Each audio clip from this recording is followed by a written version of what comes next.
Good evening, everyone. My name is John Twigg. Thanks for tuning in to Talk About here on Shaw TV. We've got another interesting show for you. The guest is Brenda Leigh, Director of Area D of the Strathcona Regional District. Brenda, thanks for coming in. I know you're busy. Thank you, John, and thanks to Shaw TV for inviting me. Yeah. Now, you've been a Director of Area D for 21 years? Yes, I have. That's a lot. Still crazy after all these years. Well, re-election is one of the best affirmations you can get that you must be doing a good job. I hope so. Yeah. I mean, I seem to have been pretty lucky, you know, for 7 elections, so we'll see how it goes. Well, I've known you for quite a while. I was actually on Brenda's APC, that's the Advisory Planning Commission, years ago when I lived in Area D. But I think you've made more publicity in the last, say, 2 months than you did in the previous 10 years. Why is that? You got to know when to hold them and when to fold them. It's timing. It's coming out when I need to come out, and people don't like to see politicians constantly cheesecaking and mugging in cameras and whatnot. They like to see us doing our job, working in the background, so they can enjoy their lives on their private properties, and I get to worry about all the big things for Area D, and they kind of like that. But when the big things get too big for me to handle on my own, and I need to go to the public, and I need to highlight the things that the public should be concerned about, then that's when you see me in the papers and all over the media, letting people know what's going on and what I think of it. Well, you got a pretty big area. We have a video montage of some of the scenes in it, but where is the boundaries? Area D is a huge area. It runs from the Ocean Grove store out to Oyster River. That is the populated part of Area D. And Area D goes behind Campbell River west on Highway 28 out to and including Strathcona Park. So Strathcona Park Lodge is part of Area D, all the way out. Myra Falls, the mines out there, part of Area D. So it's quite a huge square kilometer area, but most of the people live between Ocean Grove and Oyster River. Yeah. Now, you mentioned the mine is part of Area D. Didn't the city annex that some years ago? No, the city did. The city did. I'm talking about NISTAR, which is the one at Myra Falls, is in Area D. Oh, okay. The one that the city annexed, just the mine site where the offices are, was the Quinsam mine. Oh, okay. And that's also in Area D. And the south extension of the Quinsam mine that's being proposed is Area D. Yeah. So still the mine is a lot in Area D. So you got a big territory. But you know, you're also on a lot of boards and commissions. I think you're chairing the library board now? I'm vice chair of the Vancouver Island Regional Library Board, sit on the hospital board and Strathcona Gardens Commission and lots of committees, commissions. I'm chair of the Black Creek Oyster Bay Services Commission, which reports to the Comox Valley Board. So I do go to Comox Valley Board meetings representing Oyster River, Oyster Bay for their local services, some of them. That's fire and water? Fire and water, and so I'm all over the place. Yeah, that's a throwback to when we used to be the Comox Strathcona Regional District, where Courtenay, Comox, and Campbell River were all one, but then, I don't know, how many years ago now they were split apart? 2008, February. Yeah. Okay. Exactly 6 years ago, the Strathcona Regional District was formed from the split of Comox Strathcona. But, you know, the province didn't really totally split us because the Comox Strathcona Hospital Board, we still sit as one big group. And Solid Waste, which runs all of our landfills and whatnot, still sit together as one big group, as Comox Strathcona. So a lot of our services did not get split. Black Creek Oyster Bay didn't get split. So we still sit together a lot. I'm down in the Comox Valley a lot. Yeah. What do you think of the governance now in terms of like the structure? And I recall before the split there was sort of a urban-rural divide. How is it now? Is it better or worse? Well, there will always be an urban-rural divide, only because the legislation that governs the municipalities is so different from the legislation governing regional districts. Yeah. And basically, our regional districts struggle to have permission to do things. We need to get permission from our boards and from municipalities and from the provincial government, which the cities don't have to reciprocate on. They have the community charter governing them. They have the authority to move ahead and do all kinds of things that regional districts cannot do. Yeah.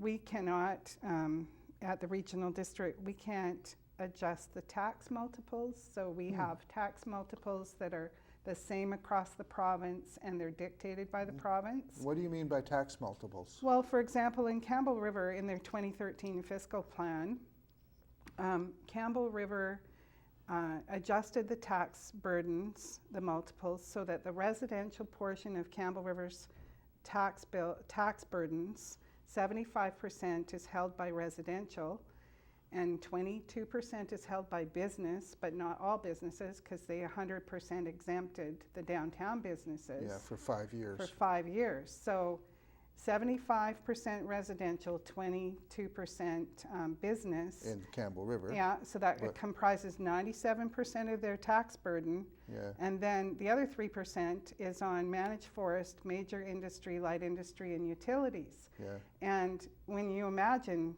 you know, managed forest, major industry, light industry only picking up 3% of the tax burden, you see why the residences in Campbell River are being so overburdened with taxes. That's one of the reasons. And how does that compare with Area D's tax burden? With Area D, our tax multiples are set by the province. So, you know, it's the same across the province for all major industry, light industry, etc. And it's fair. It's more fair. It's not imbalanced as I feel it is in Campbell River. Yeah, right. Well, there's lots of issues in Area D. The one that's in the headlines, Area D expansion, major council expense, Area D ratepayers tackle sewer and tax issues, all eyes on upcoming referendum. This is the city trying to annex the north part of Area D.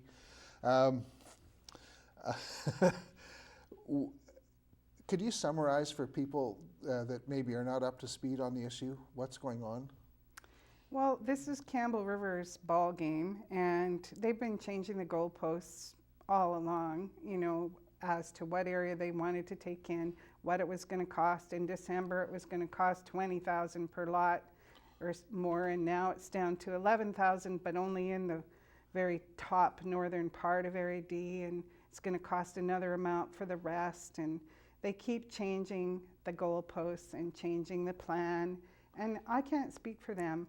I don't know, but I do know that they're causing a lot of irritation and fear in Area D residents, that they absolutely don't want to be in Campbell River. They're letting me know that. They're saying, I don't know what I'm going to do. If I get forced into Campbell River, I'm leaving. I'm moving.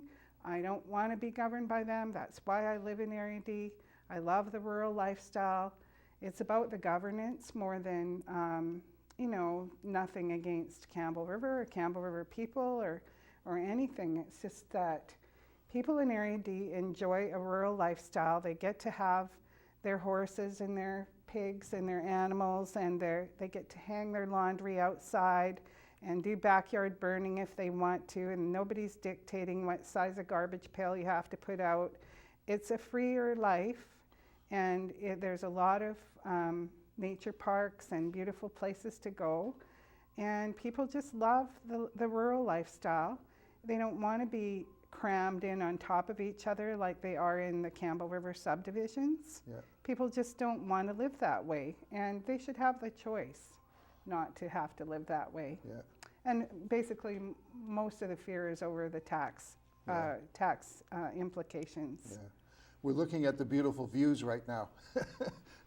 I miss the beautiful views. There's a ratepayers group that has formed recently, and they've been making a lot of headlines as well. I gather you've been going to their meetings. What's happening there? Well, all I can say about the ratepayers group is that, and we live in a free country. They have freedom to freely associate and to freedom of speech. They can discuss things. They are a platform for people to be able to sound out their concerns in the area. And I've been going and listening to people because I want to know what people in Area D are saying and thinking. And it does influence how I handle things at the board. So it's good for me to go out to the meetings.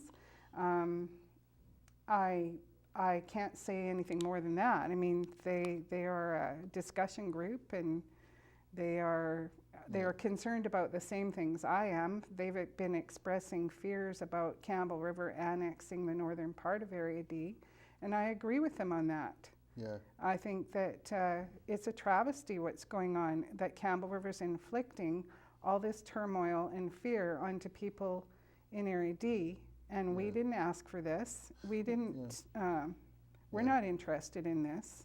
Well, this goes back to a sewer project I'll try and get to, but a little bit of backing up.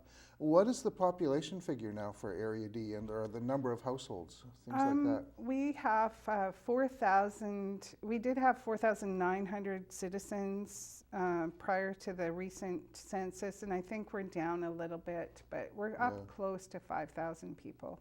And the part that would be annexed is like maybe 500 people? They plan in phase 1 to take 480 people in, and then in phase 2, which is from, they plan to take 755, so a total of 1,235 people. Oh, that's fairly... Which is about a third of Area D. Yeah. And it's about 53% of my tax base. Huh. So it's not only going to affect Area D people, it'll affect, sorry. It's okay.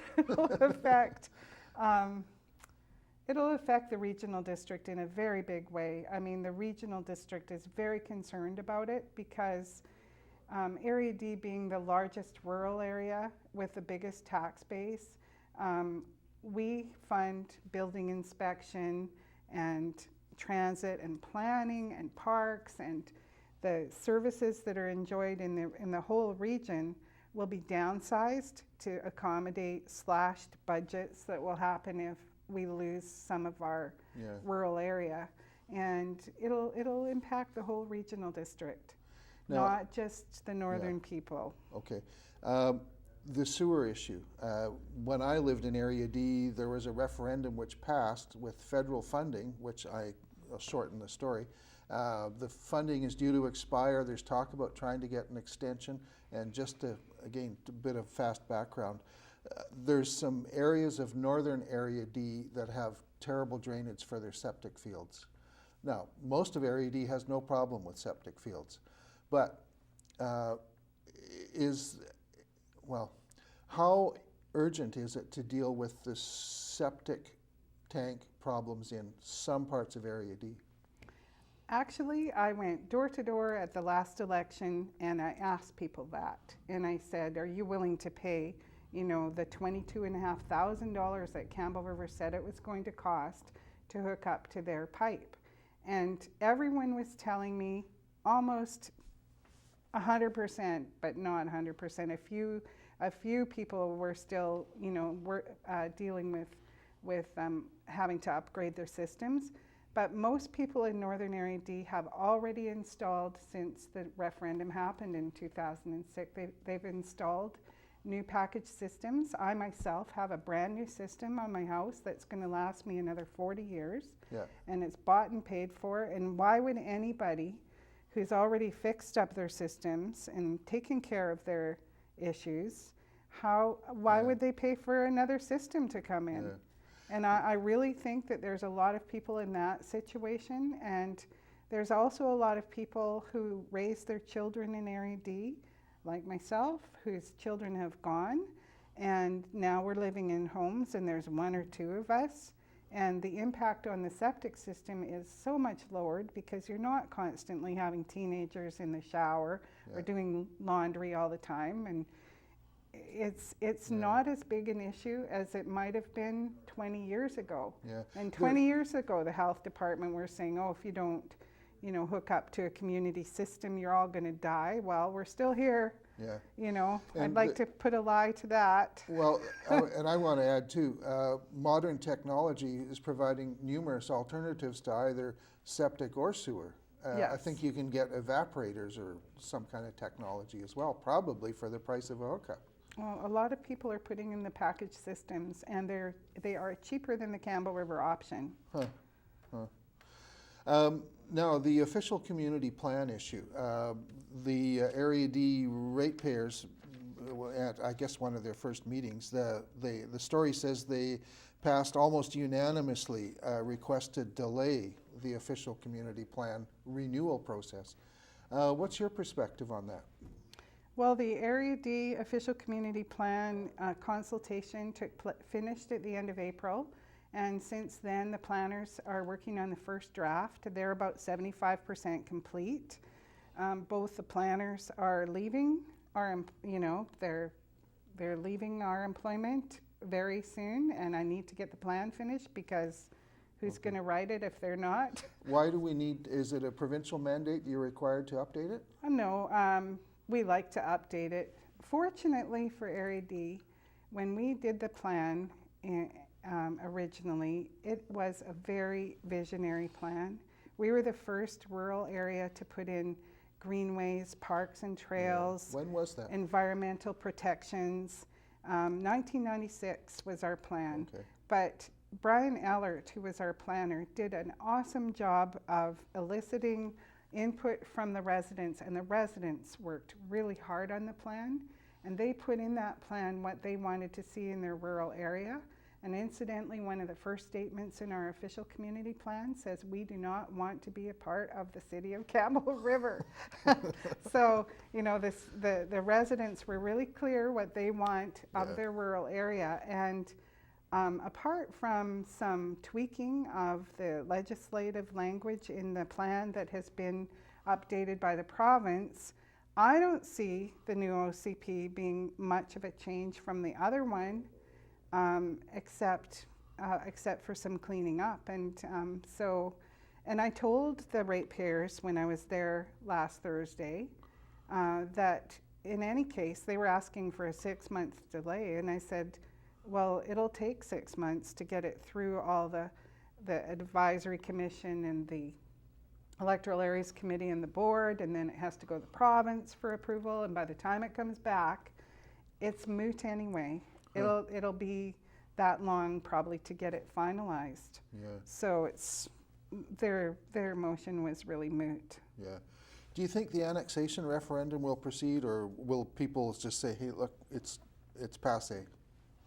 I think that it's not going to succeed. There will be a referendum and it'll be defeated. Is that? I think it'll be. I don't know. I can't speak for people in Area D how they're going to vote. I mean, it's up to them to pay attention and get out and vote. But why would anybody in their right mind vote for a 65% tax increase? Well, now who is going to get to vote? I mean, the city, I think, would like to just have the northern fringe vote.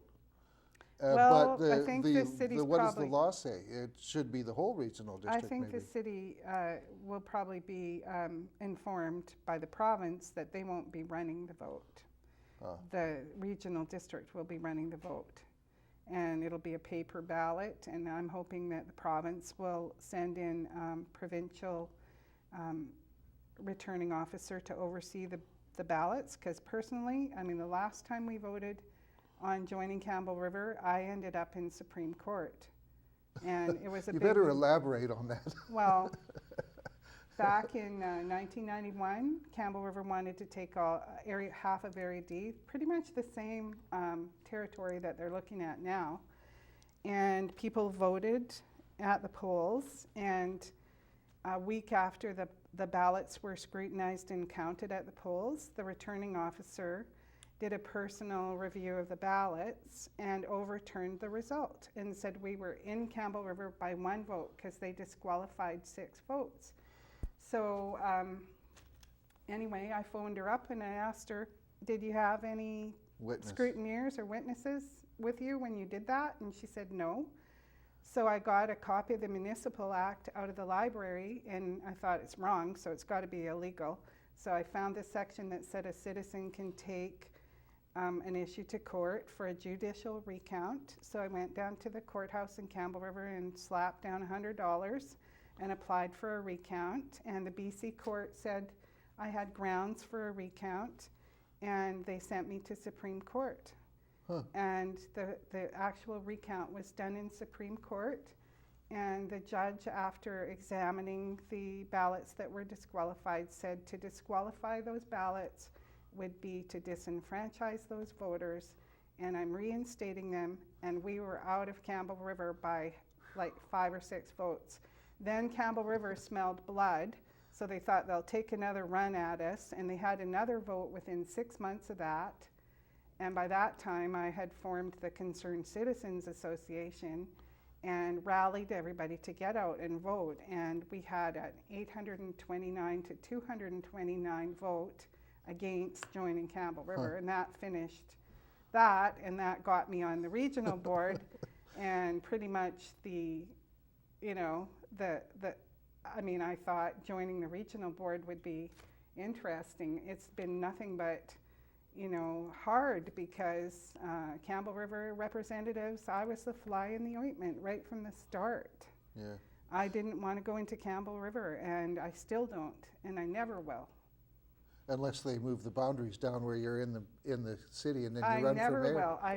I won't let it happen. Yeah. My life, I want my life to be happy. Well, folks, that's why Brenda keeps getting reelected. When she gets an issue, she fights for it, and I respect that.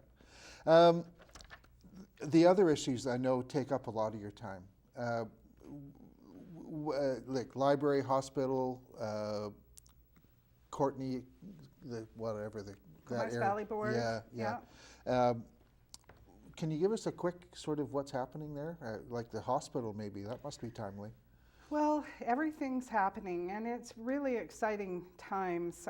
We are proceeding with the 2 new hospitals, and that was my motion in February '08, if you recall, to turn Vancouver Island Health Authority around and tell them, look, the local taxpayers, we're not willing to pay for one hospital at Dove Creek. We want a hospital in Campbell River and a hospital in the Comox Valley. And I was the person who rallied the political support to change that around. And Campbell River representatives didn't stick up for themselves, I did. But they're happy now about it. They're happy now about it, but I mean, had I not been there, things could have been a lot different. And so hospitals are going to be started and probably completed in 2017. I'm just going to interject there. I just saw an announcement where what used to be VHA is going to build a seniors facility as well. They've promised, one of the conditions that our local hospital board insisted on in building the new hospitals was that we would be supplied with 40 long-term care beds prior to the hospitals being built. And the province will pay for them, and they are doing that because the current hospital, it has a lot of people on the 3rd floor that shouldn't be there, that are waiting for beds in residential care facilities, and we need them to be able to move out to the residential care facilities and use our hospitals as hospitals. I saw a little item that there was some, I guess, flu patients from Campbell River were sent to Nanaimo because our hospital's full? Our hospital's always been full. Ever since I've been on the hospital board, our hospital has been running at 125% most of the time. I did ask VHA, what are you going to do about the future if you already have a hospital that's full and it's got 125 beds when it's completely full, and you're only building 93 beds in the new hospital, like how are you going to cope with that? And they said, oh well, we're building a modular hospital, we're building it so that we'll be able to add on sections if we need them. And so that was their answer, but personally I think they should build more than enough beds to begin with so they have room to expand to begin with. But budgets, provincial budgets being the restraining factor, I think. Now, we're not out of time yet, but there's about 16 things I could ask you about, but is there something you want to pass on to viewers? Well, you asked me about other projects I'm on. Vancouver Island Regional Library has been undergoing a renewal.